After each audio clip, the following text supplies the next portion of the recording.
शादी की पहली रात को मेरी सास ने मुझे मेरे पति के कमरे से बाहर निकाल दिया और कहा, रस्म के मुताबिक तुम्हें 4 दिन तक अपने पति से दूर मेरे कमरे में सोना होगा।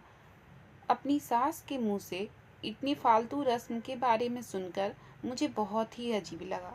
फिर भी मैंने उनसे कुछ नहीं कहा और उनकी बात को बेमन से मान ली।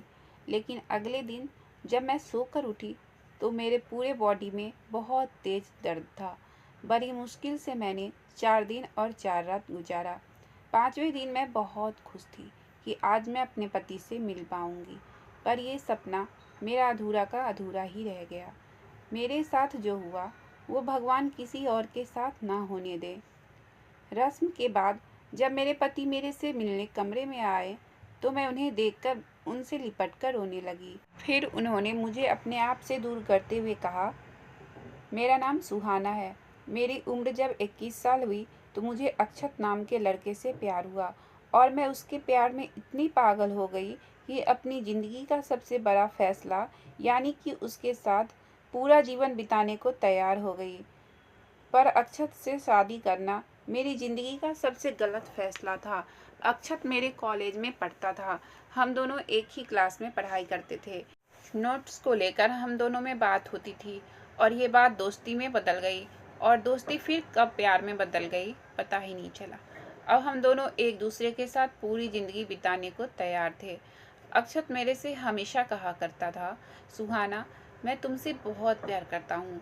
तुम मुझे नहीं मिली तो मैं मर जाऊँगा। लेकिन मेरी ज़िंदगी के सारे फैसले मेरी माँ लेती आ रही है, तो इसलिए मैं चाहता हूँ कि मेरी शादी का फैसला भी वही ले। मैं अपनी माँ को तुम्हारे बारे में सब कुछ बता दूँगा। वो फिर शादी का रिश्ता लेकर तुम्हारे घर जाएगी। तुम डरना मत। मुझे यकीन है कि मेरी माँ को मेरी पसंद ज़रूर पसंद आएगी। बस मैं ये चाहता हूँ कि सब कुछ उनकी मर्ज़ी के मुताबिक हो, क्योंकि पापा के ना होने के कारण उन्होंने अपनी ज़िंदगी में बहुत दुख झेला है और उन्होंने मुझे माँ और बाप दोनों का प्यार दिया है। इसलिए मैं उनको दुखी नहीं करना चाहता हूँ और मैं उनकी इज्जत भी बहुत करता हूँ। मुझे पूरा विश्वास है कि तुम उन्हें ज़रूर पसंद आओगी। मैंने कहा, ठीक है अक्षत। फिर अगले दिन अक्षत की माँ रिश्ता लेकर मेरे घर आई। जब मैं उनके सामने गई तो उन्होंने मुझसे कई अजीबोगरीब सवाल किए। मैंने डरते डरते उनके सारे सवालों का जवाब दिया। मैं डर रही थी कि पता नहीं क्या होगा। अक्षत की माँ मुझे पसंद करेंगी कि नहीं। कुछ देर सोचने विचारने के बाद उन्होंने मुझे पसंद कर लिया और कुछ ही दिनों में हमारी सगाई हो गई और सगाई के कुछ दिन बाद हमारी शादी भी हो गई। मैं दुल्हन बनकर अक्षत के घर आई। रात को मैं सुहाग की सेज पर बैठी हुई मन में अनेकों ख्वाब लिए अपने पति अक्षत का इंतजार कर रही थी। मैं बहुत खुश थी कि मुझे मेरा प्यार मिल गया। आखिर दो प्यार करने वाले मिल गए।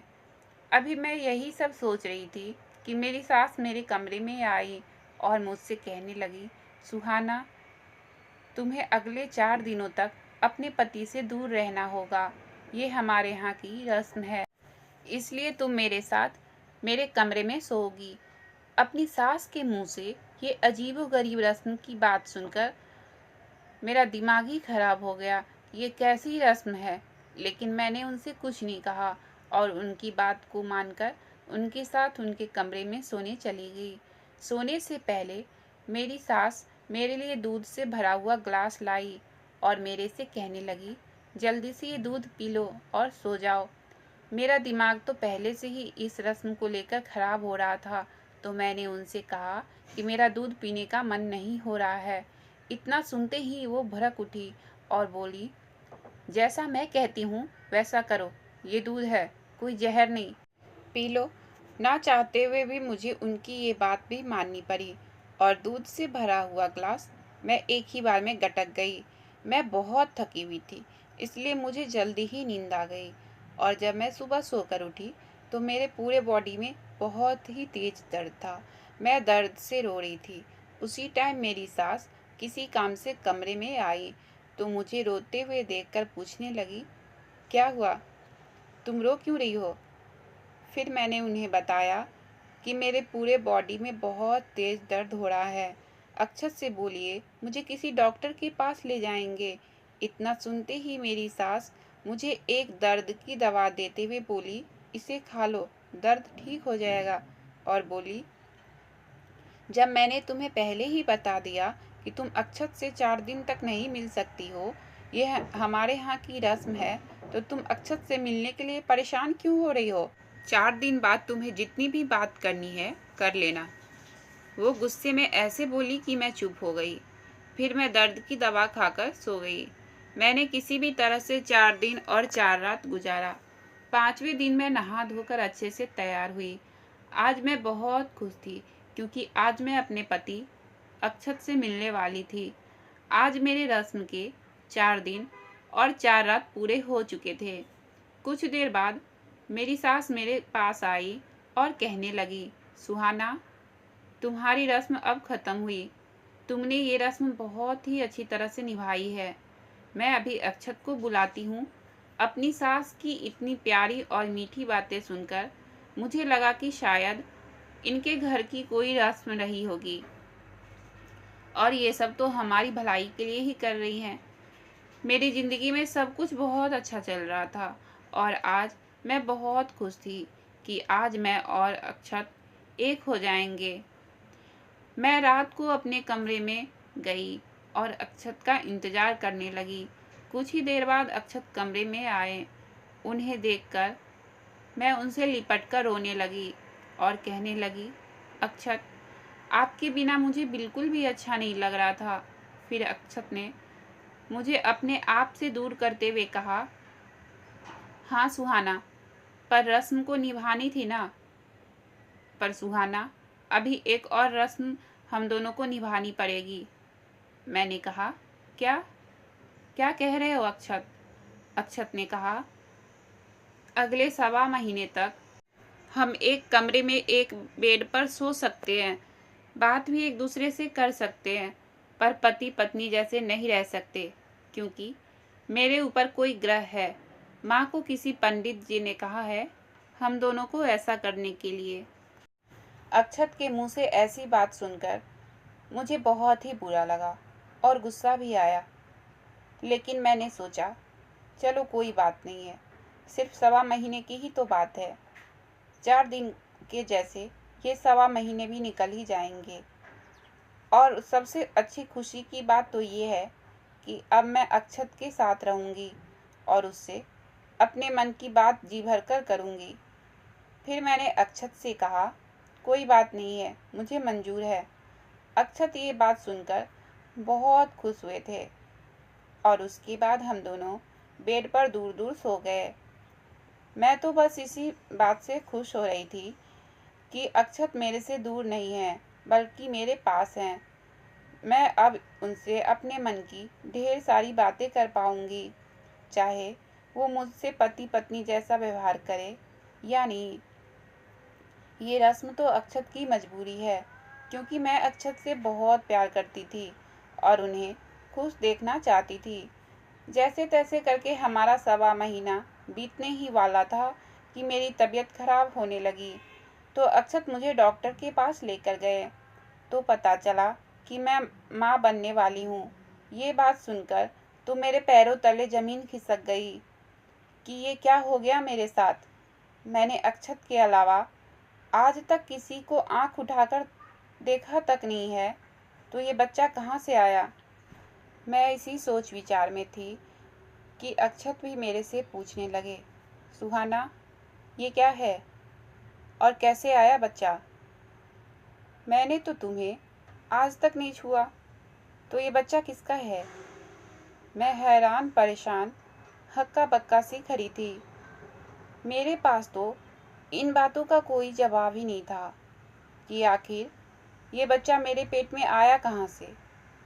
मैं कुछ भी अक्षत को बताती कि उससे पहले अक्षत मुझे हॉस्पिटल से घर ले आए और वो बहुत ही गुस्से में थे उस टाइम।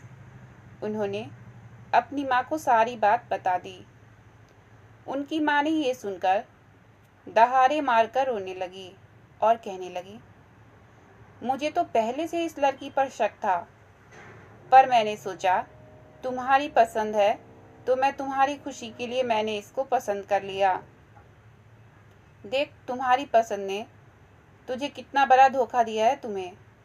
फिर अक्षत ने बिना कुछ सोचे समझे मुझे बहुत सुनाया और उसी दिन मेरे मायके ले जाकर मुझे छोड़ दिया और कहने लगे, तुम जैसी बदचलन और गिरी हुई लड़की को मैं 1 मिनट भी अपनी नज़रों के सामने देखना नहीं चाहता हूँ।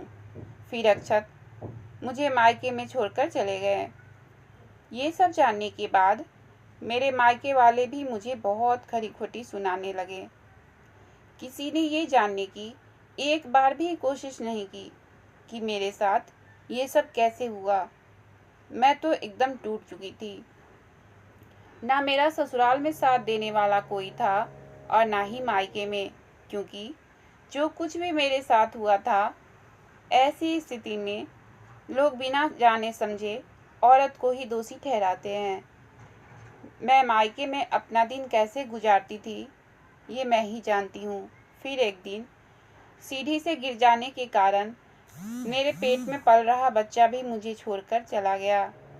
कुछ दिन बाद मेरा और अक्षत का तलाक हो गया और हम दोनों हमेशा के लिए अलग हो गए। मेरा अक्षत से तलाक हो जाने के कुछ दिन बाद अक्षत की माँ ने मुझे फ़ोन किया और बोला, बड़ी आई थी मेरे बेटे को वश में करने।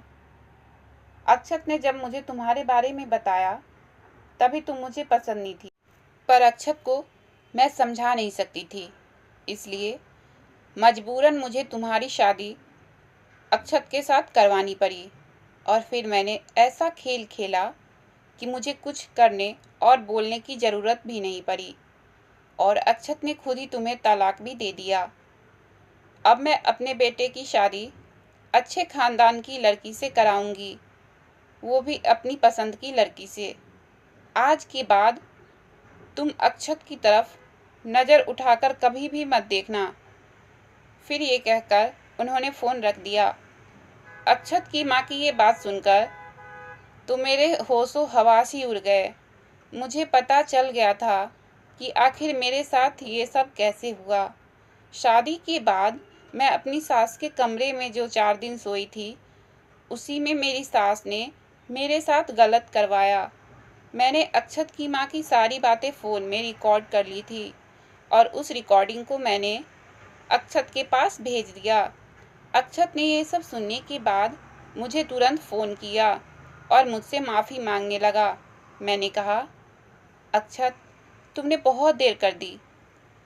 क्या तुम मुझे नहीं जानते थे कि मैं कैसी लड़की हूँ? अक्षत, मैं अभी भी तुम्हारा भला और खुशी चाहती हूँ, इसलिए मैंने तुम्हें ये सब बताया है, क्योंकि तुम अपनी माँ पर आज के बाद से आंख बंद करके कभी भी विश्वास नहीं करना और हमेशा सतर्क रहना, क्योंकि वो अपनी खुशी के लिए कब किसकी ज़िंदगी से खेल जाए कुछ कहा नहीं जा सकता। नहीं तो तुम्हारे आने वाली ज़िंदगी नर्क बन जाएगी। ये सब सुनकर फूट फूट कर रोने लगा और कहने लगा, प्लीज़ सुहाना, मेरी ज़िंदगी में वापस आ जाओ प्लीज़। मैंने कहा, तुम्हें मेरे प्यार पर भरोसा नहीं था। तुमने एक बार भी ये जानने की कोशिश नहीं की कि आखिर ये सब मेरे साथ कैसे हुआ। हर बार लड़की ही बदचलन नहीं होती है। लेकिन वो मुझसे फिर से माफ़ी मांगने लगा। मुझे उस पर बहुत दया आ गई और मैंने उसको माफ़ कर दिया, क्योंकि मैं उससे सच्चा प्यार जो करती थी।